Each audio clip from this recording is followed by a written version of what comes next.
Good morning, students. How are you all? Hope all is well. For class 7, your second lesson of civics is going on. इस lesson में मैंने आप लोगों को जो present world में अभी जो प्रेजेंट वर्तमान समय चल रहा है उसमें है ना डेमोक्रेसी किस तरह की सरकारें पाई जाती है, किस तरह के गवर्नमेंट पाया जाता है, इन सब के बारे में बताया है ना। और जो डेमोक्रेसी पाई जाती है उन सब के बारे में बताया। अब देखो आप लोग अच्छी तरह जानते हैं कि हमारा जो देश है, हमारे देश में है ना बहुत अलग अलग तरह के जाति धर्म रंग रूप है ना के अलग अलग तरह के आदमी रहते हैं। अब इतनी डाइवर्सिटी होने के बाद, इतनी जो है सो अलग अलग विभिन्नता होने के बाद इस है ना इन सबों के बीच एकोमोडेशन, इन सबों के बीच सामंजस्य बनाए रखना कितनी बड़ी चुनौती होगी। जब अलग धर्म अलग जाति अलग रूप रंग जो है ना आदमी रखता हो तब इन सबों के बीच सामंजस्य बना के रखना, एक जो है सो दोनों के बीच एक कंपटीशन बना के रखना कितना मुश्किल होगा। तो उसी के बारे में हम यहाँ पढ़ेंगे। एकोमोडेशन ऑफ डिफरेंसेस, जितने भी डिफरेंसेस है। India is a country with many ethnic group and with various regional linguistic political and social. हमारा देश जो है इसमें बहुत है ना इथनिक मतलब नस्ल है ना, बहुत नस्ल के लोग रहते हैं। यहाँ जो है ना यहाँ का रीजनल है ना अलग अलग क्षेत्र, अलग अलग भाषा, अलग अलग धर्म, अलग अलग राजनीतिक और सामाजिक तरह के लोग होते हैं है ना। The government has to make effort to accommodate differences है ना। अब गवर्नमेंट के लिए यह बहुत बड़ी चुनौती बन जाती है कि इन सबों के बीच किस तरह सामंजस्य बना के रखा जाए। अगर ऐसा अक्सर देखा जाता है कि जिसकी पॉपुलेशन ज़्यादा होती है जो है ना ज़्यादातर जो है ना उसी का बोलबाला होता है, लेकिन माइनॉरिटी हो या मेजोरिटी हो है ना सबके बीच किस तरह जो है सो हम एक एकोमोडेशन बना के रखेंगे, सामंजस्य बना के रखेंगे, यह चुनौती गवर्नमेंट को होती है। The various differences present in our country are the great challenge to equality and the establishment of real equality है ना। बहुत जो डिफरेंसेस पाए जाते हैं वह डिफरेंसेज हमारे देश को, हमारी सरकार के लिए बहुत बड़ी चुनौती है इन सब के बीच सामंजस्य बना के रखना। Despite all the guarantee equality seat state in our country, हालांकि हमारे देश में हमारे कानून में है ना ये जो है inequality still exist in our country, बहुत सारे कानून बन गया फिर भी हमारे देश में जो इनइक्वलिटी है, असमानता अभी भी मौजूद है। ह्यूमिलिटेशन अमानवता है ना, अमानवीय भेदभाव, इल ट्रीटमेंट बुरी तरह बर्ताव, जो छोटे छोटे कास्ट होते हैं, जो छोटे छोटे जाति के लोग होते हैं उनसे अमानवता जैसा पेश आना, उनसे जो है ना अमानवता वाला भेदभाव करना, बुरी तरह बर्ताव करना अभी भी हमारे देश में देखा जाता है। Equally guaranteed in the constitution need to translate into reality, जिस तरह हमारा संविधान में, हमारा कॉन्स्टिट्यूशन में इक्वलिटी को लिखा गया है, दर्शाया गया है, ठीक उसी तरह आम जीवन में इस इक्वलिटी को उतारना ये बहुत बड़ी चुनौती है। द तावा मत्स्य संघ है ना, तावा मत्स्य संघ TMC which was founded to fight the right of the fishermen Madhya Pradesh and Chapel to how the people displayed decision to the government take the action। कहता है कि गवर्नमेंट ऑफ मध्य प्रदेश के सरकार ने मछुआरों के लिए एक कानून बनाया। वो मछुआरों को क्या किया गया, प्राइवेट आदमी को कॉन्ट्रैक्ट में दे दिया कि प्राइवेट आदमी क्या करेगा, मछुआरों को है ना अपने अंदर रखेगा और वो उनसे मछली मरवाएगा और उसके बदले में उसको कुछ मजदूरी दे देगा और फिर उस जो है सो फिश का, मछली का वो लोग बिजनेस करेगा।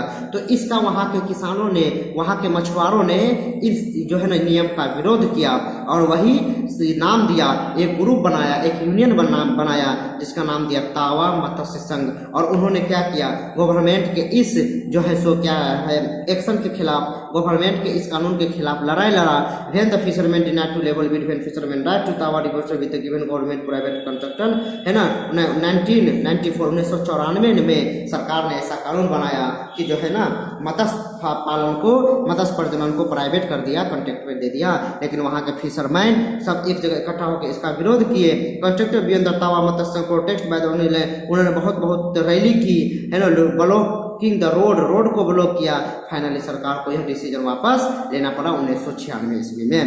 This shows how the right of protect under है ना। तो इसीलिए हम हिंदुस्तानी को, हम जो है सो हिंदुस्तान में रहने वाली सभी जनता को राइट टू प्रोटेक्ट मिला हुआ है। अगर सरकार किसी भी तरह का अमानवीय, किसी भी तरह का अनफेयर कानून लाता है, जो कानून जनता के हित में नहीं होता है, उस कानून का हम लोग विरोध कर सकते हैं, प्रोटेस्ट कर सकते हैं। यह हमारा अधिकार है जो हमें संविधान से मिला है। ठीक है, तो ये था जो है ना थोड़ा सा एक झलक जो है ना एकोमोडेशन के बारे में। अब देखिए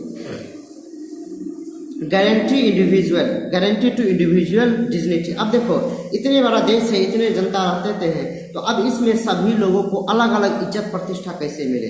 तो French revolution led to foundation of individual dignity. French revolution हुआ तो इस रिवॉल्यूशन में लिबर्टी, इक्वलिटी और फ्रेटर्निटी का वर्ड दिया गया। लिबर्टी मतलब सभी लोग आज़ाद है, अपने मन से जो लोग चाहे, जो कपड़ा पहनना चाहे, जो खाना चाहे, जो बिजनेस करना चाहे, जो है सो धर्म अपनाना चाहे, उसके लिए आज़ाद है। इक्वलिटी, सब समान है, कोई ऊंच नीच रंग के आधार पर, रूप के आधार पर, जाति के आधार पर नहीं किया जा सकता। फ्रेटर्निटी, बंधुत्व, सभी एक दूसरे को भाईचारे के रूप में रहना होगा, सभी को एक भाईचारा के रूप में देश को आगे बढ़ाना होगा। यह जो है 3 वर्ड फ्रेंच रिवॉल्यूशन में दिया गया, और इसी तीनों वर्ड को हमारा जब कानून बना तो हमारे कानून के प्रियम्बल में भी इन तीनों वर्ड को शामिल किया गया। Fundamental right Pro-Matte and protect individual dignity. जो फंडामेंटल राइट्स है, जो हमको मौलिक अधिकार प्राप्त है, वह मौलिक अधिकार क्या करता है, प्रत्येक व्यक्ति को अपना प्रतिष्ठा, इज्जत बढ़ाने का काम करता है। These rights are maintained in the constitution of India and protected. हमारे ये जो राइट्स है, ये जो फंडामेंटल राइट्स है, हमारे कॉन्स्टिट्यूशन में मेंटेन्ड है, लिखा हुआ है, और इसे प्रोटेक्ट, सुरक्षा भी दिया जाता है। In case of their infringement of violation even by the state self, individual can be taken to the highest level authority, supreme court. अगर कोई भी स्टेट, कोई भी सरकार अगर इसमें कुछ चेंज करना चाहे, इसका वायोलेशन करता है, उल्लंघन करता है, इसके साथ छेड़छाड़ करता है, खिलवाड़ करता है, तो हमारा देश का जो सबसे उच्च अदालत है, आला कोर्ट है, सुप्रीम कोर्ट है ना, वह जो है इसके प्रति संज्ञान ले सकता है ना। अब कुछ कानून बनाए गए, कुछ आर्टिकल बनाए गए, जिसमें क्या किया गया, लोगों को है ना एक अधिकार मिला, जिससे आर्टिकल 15 जो है 1949 में आर्टिकल 15 बना। इस आर्टिकल के अनुसार है ना protection of the grounds religion, एक जो है ना सतही जगह पे, एक किसी खास जगह पे देश के हर कोना में जितने भी रिलीजन हो, रेस हो, कास्ट हो, सेक्स हो, प्लेस ऑफ बर्थ, इन सब के आधार पर जो डिस्क्रिमिनेशन किया जाता था, जो भेदभाव किया जाता है, इन सब भेदभाव को इस आर्टिकल के द्वारा खत्म कर दिया गया, बंद कर दिया गया। इसके बहुत सारे पॉइंट्स हैं जो मैं आपको बताने जा रहा हूँ। Number 1, the state shall not discriminate against any citizen ground. जो है स्टेट, जो है जो राज्य है या जो देश है, वह किसी भी आदमी को उसके धर्म, उसके जाति, उसके कास्ट, उसके जो है जेंडर, उसके प्लेस ऑफ बर्थ के आधार पर भेदभाव नहीं कर सकता है। No decision shall only on ground of religion के birth of any but subject to any disability, liability और डिस्ट्रिक्ट। और न ही उसको किसी और सिर्फ धर्म, जाति, रंग, रूप है ना, सेक्स, प्लेस ऑफ बर्थ, सिर्फ इसी के आधार पर ही नहीं, बल्कि किसी भी आदमी को किसी भी तरह के किसी भी आधार पर उसे डिसेबिलिटी है ना, किसी काम के लिए डिजेबल घोषित कर देना, उस चीज़ से वंचित रख देना, उस चीज़ से प्रतिबंध लगा देना, सरकार ऐसा नहीं कर सकती है। जैसे कहेगा कोई कि तुम, अगर कोई आदमी दवा का दुकान करना चाहे तो कहेगा तुम दवा का दुकान नहीं कर सकते क्योंकि तुम जो है ना विकलांग हो, क्योंकि तुम जो है क्या हो, फलाना धर्म के हो, फलाना जाति के हो, फलाना रूप के हो, तुम्हारा कास्ट ये है, तुम्हारा जेंडर ये है। इसके आधार पर सरकार किसी को इस चीज़ से वंचित, अपने दायित्व से, अपने काम से वंचित या प्रतिबंधित नहीं कर सकता है ना। तो इस कानून के तहत कोई भी आदमी चाहे तो किसी भी तरह का शॉप में, रेस्टोरेंट में, होटल में, पब्लिक इंटरमेंट में जा सकता है, चाहे वह किसी भी धर्म, जाति, रंग, रूप का लोग हो, है ना। और यूज ऑफ वेल, और किसी भी वह जो है ना पब्लिक पैलेस है, जैसे वेल है, टैंक है ना, बाथिंग घाट है, रोड है, पैलेस है, इन सब चीज़ों पे वह जो है जा सकता है, उसे कोई रोक नहीं कर सकता है। Nothing in this article shall prevent the state from making special provision for women. और इस आर्टिकल के द्वारा सरकार कोई ऐसा प्रोविजन, प्रावधान नहीं कर सकता है जिससे मर्द लोग को, मैन लोग को, बॉय लोग को अलग कर दिया और औरत को, बच्चे को इसमें शामिल कर दिया। ऐसा कोई प्रावधान नहीं कर सकता। हाँ, अगर औरत के बारे में, बच्चे के बारे में स्पेशल चीज़ लाया जाए, जैसे है ना बच्चे के बारे में जो है सो जैसे था है ना चाइल्ड लेबर, है ना मजदूर, बच्चा मजदूर, चाइल्ड लेबर जो है ना 12 साल से कम की उम्र के बच्चे होते थे, उनसे अगर मजदूरी कराया जाता था, ये सब गलत माना जाता था, है ना। अगर वोमेन के लिए है ना, अगर जैसे वोमेन के हित के लिए जैसे है ना महिला सशक्तिकरण है ना, ये सब जो कानून लाया, ये सब अलग बात है, ठीक है। Nothing in article can no teacher shall be denied admission into. इस कानून के तहत आर्टिकल 29 के तहत है ना, कोई भी आदमी को किसी भी एजुकेशनल इंस्टीट्यूट में एडमिशन देने से नहीं रोका जा सकता है, एडमिशन लेने से नहीं रोका जा सकता है, चाहे वह किसी भी जाति, धर्म, रंग, रूप, भाषा के आदमी हो, है ना। Provision advance to any socially, और इसके अलावा किसी भी सामाजिक, आर्थिक, है ना, बैकवर्ड क्लास, शेड्यूल कास्ट हो, इन लोगों को भी इस चीज से वंचित नहीं किया जा सकता है। तो ये आर्टिकल 15 के बारे में है। कीपिंग इन माइंड, अब देखो आर्टिकल 15 को दिमाग में रखते हुए हम लोग को क्या पता चला, हम लोग को ये पता चला कि every is equal as rule of law, सभी आदमी कानून के हिसाब से बराबर है ना। Every citizen has access to publish, access to public palaces, सभी आदमी को किसी भी पब्लिक पैलेस, चाहे वह कुआं हो, तालाब हो, बाथिंग टैब हो, रोड हो, मार्केट हो, बस स्टैंड हो, रेलवे जहाज हो, रेलवे अड्डा हो, हवाई जहाज हो, सब जगह पे जाने का अधिकार है। अनटचेबिलिटी, जो छुआछूत की एक गलत और गंभीर परंपरा चली हुई थी, उन सबको उसको एक जुर्म माना गया, उसको एक क्या माना गया, उसको एक जो है ना पनिशेबल दंडनीय अपराध कहा गया।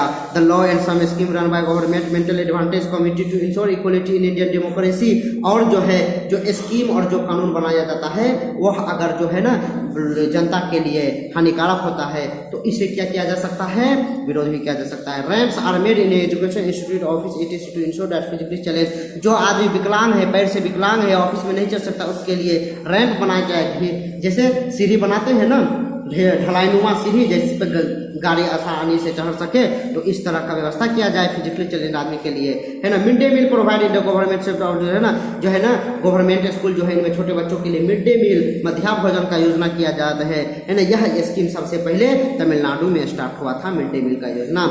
जो है ना, जो स्टूडेंट इकोनॉमिकली आर्थिक तौर पे कमजोर है, जिसे हम लोग इकोनॉमिकली वीकर सेक्शन कहते हैं, EWS, उन लोगों को क्या किया जाए, एडमिशन के लिए प्राइवेट पब्लिक सब में कुछ छूट मिला जाए। समझे, ये सब आर्टिकल 15 के प्रावधान से हमें पता चलता है।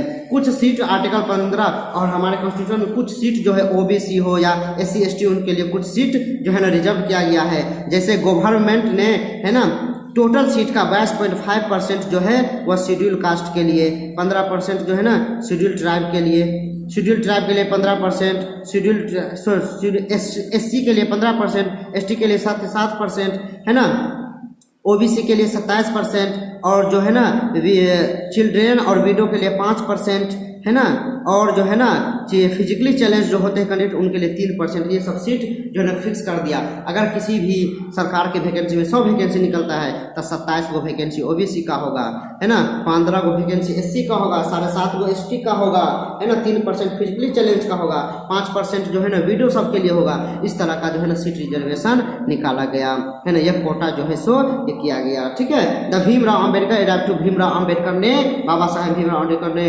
बैकवर्ड क्लास के लिए बहुत काम किया, है ना। ओम प्रकाश वाल्मीकि नाम का एक आदमी है, उन्होंने एक बुक लिखता है जूथन।